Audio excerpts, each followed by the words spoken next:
Hello everybody, I am David Lambert. I'm Associate Pastor at First Baptist Church in Ironton. We just want to be a help to you today.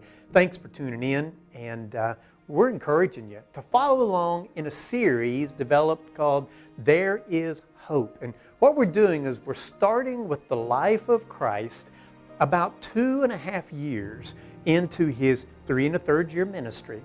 So we're well past the midway point of that ministry time. And we're going to look at a very peculiar time where after months of ministry that He's been doing in the region of Galilee, and He has been performing miracles, feeding thousands.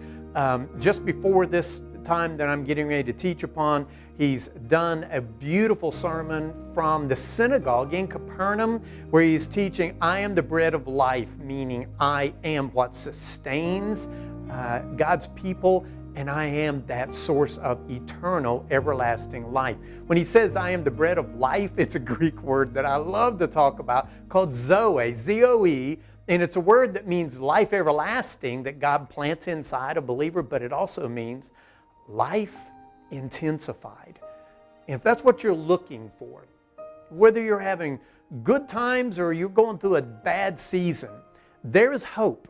And if you're looking for that zest and that zeal of life, I beg of you, follow with us here these next few series and let's look at the teachings of Jesus Christ. Now, as we set the stage for this particular setting, He's been in the areas of Capernaum and Chorazin and Bethsaida. Those were 3 fishing villages on the northern rim of the Sea of Galilee. And He's been doing so many miracles, but the people, all they want is more miracles, more miracles. Feed us more supernatural breads. Feed us, or give us more supernatural healings, to where He finally stopped and He said, enough.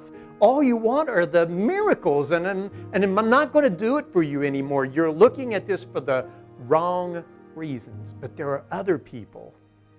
There are other non-Jewish people that on occasion, like in Matthew, it refers to a Roman centurion that came and he was asking for help for a centurion. I'll come back to that in a minute. But lots of times faithfulness is being demonstrated by the people that you would least expect it from.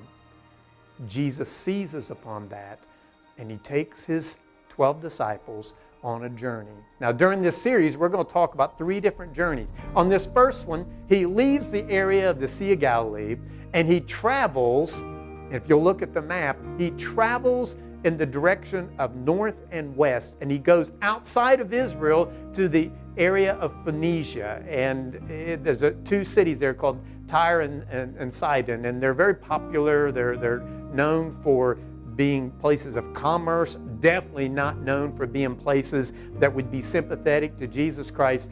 And as He's traveling there, I'm sure His disciples are asking, why? Why are we leaving the country? I thought we were supposed to be ministering to our brethren here in Israel. And when He gets there, He starts a teaching lesson that is marvelous.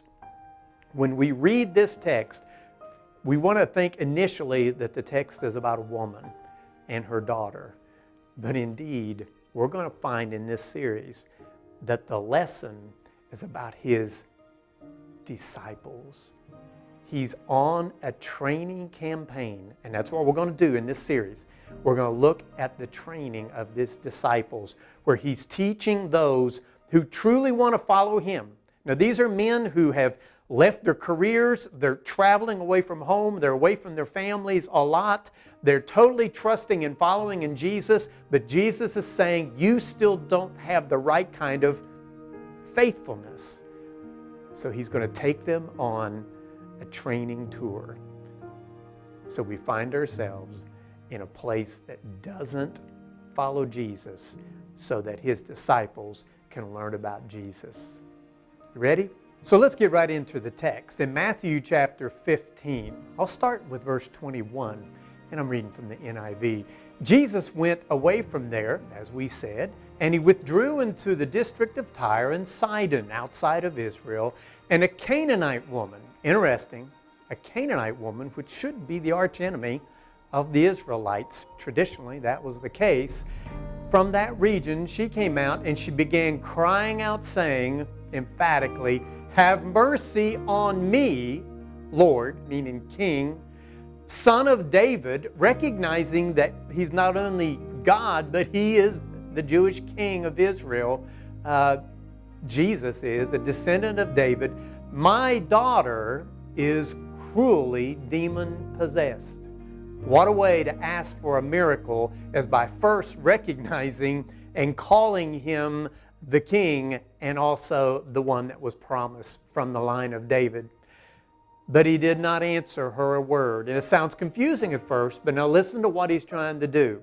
And his disciples came and implored him. They're worn out by listening to this woman go on. And they said, "Send her away, because she's just shouting at us and she's just wearing us out." Verse 24, "But he answered and said, I was sent only to the lost sheep of the house of Israel." That was this primary ministry, to open the eyes of the children of Israel.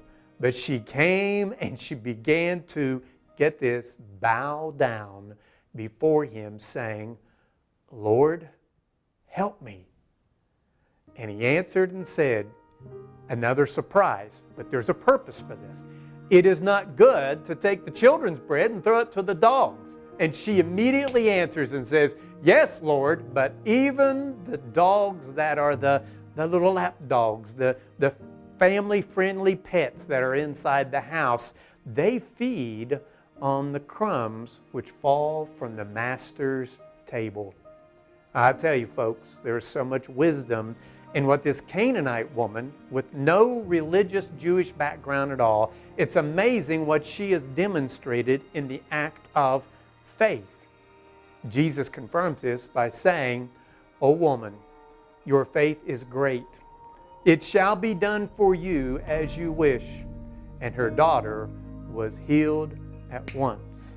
Now this takes me back to Matthew chapter 8 and verse 10, when the Roman centurion, this is a Roman, this is not a Jewish believer, but the Roman has heard, the centurion of having 100 soldiers under his command, has heard about Jesus and his power and his healing and all that he's done, and he's heard that he is truly the Son of God. And this man called for Jesus and said, "I am not worthy of you stepping foot in my house, but if you would say so, my servant could be healed." And Jesus responded to that by saying, "In all of Israel, I have not seen that kind of faithfulness." Now, folks, listen to what he's saying. It's not the people who are steeped in being able to quote the Bible and know the Bible. It's not the people that grew up going to church. It's the people that have reached a point in their life where they're saying, "I know I'm hopeless." If you are in a situation in life where you feel hopeless, this is the best news you're going to hear. With this hopelessness, recognizing the second thing, not only my hopelessness, but fully acknowledging and recognizing Christ and who He is. He is the promised God-man. He is the one that the prophets spoke about for centuries in the Old Testament. And it's not necessary that you know the Old Testament that well, but it's necessary that you understand that this God-man, the creator of the universe, that has sent His Son to become one of us so He could become our substitute, so He could become worthy of being our King here, not only in earth today, but in our everlasting life. Understanding who we are in a hopeless situation, understanding who He is as the King, the owner, the healer, and the Redeemer that came to buy back lost souls that realized how hopeless they were. For those who understand that, and they also understand, as Paul said in Galatians chapter 2 and verse 20, he said, "For I am crucified with Christ, nevertheless I live. Yet not I, but Christ liveth in me. And the life that I now live in this flesh, I live by the faith of the Son of God who loved me and gave Himself for me." Folks, that's 3 steps that we can clearly get from the Bible. This woman come to a point of circumstances. Isn't it a shame that it takes circumstances sometimes to really understand who we are and how limited we are? When she understood how hopeless she was, she could not heal her daughter. when she realized who the true healer was, and he was worthy of not only her calling him Lord King and calling him good, but of surrendering, totally submitting to him. Folks, that's it. Understand who we are, understand who he is, and then total surrender to him. Folks, there is hope.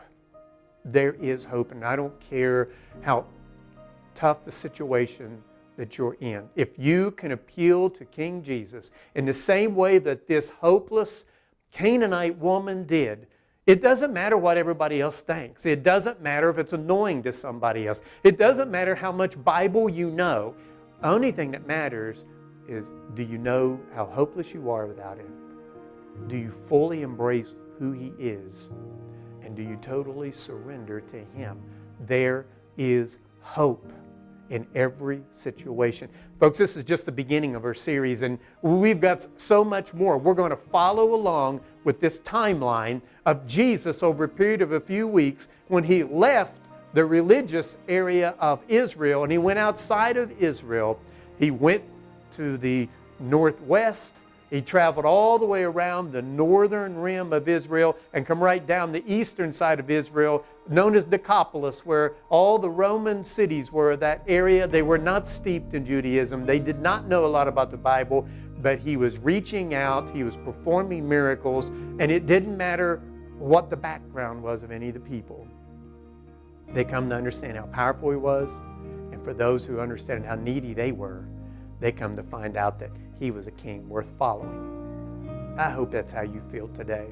Because what Jesus is doing when he steps outside of Israel and he performs these miracles to people who really don't even fully understand the history of the Bible, what he's saying is, when I come back, Jesus is saying, when I return and I rule on this earth for 1,000 years, I will do for believing Gentiles in the same way that I will do for believing Jews. And I promise you today, as we just quoted in Galatians chapter 2, that promise is available to you today. There is hope. First, we surrender to him.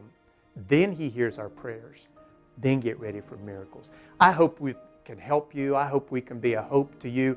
Just know that there are plenty of us here at First Baptist. If you'll call the office and ask for Pastor Eric or Pastor David, either one. I'm David Lambert. I love you. I don't know you, but I want to be a help to you.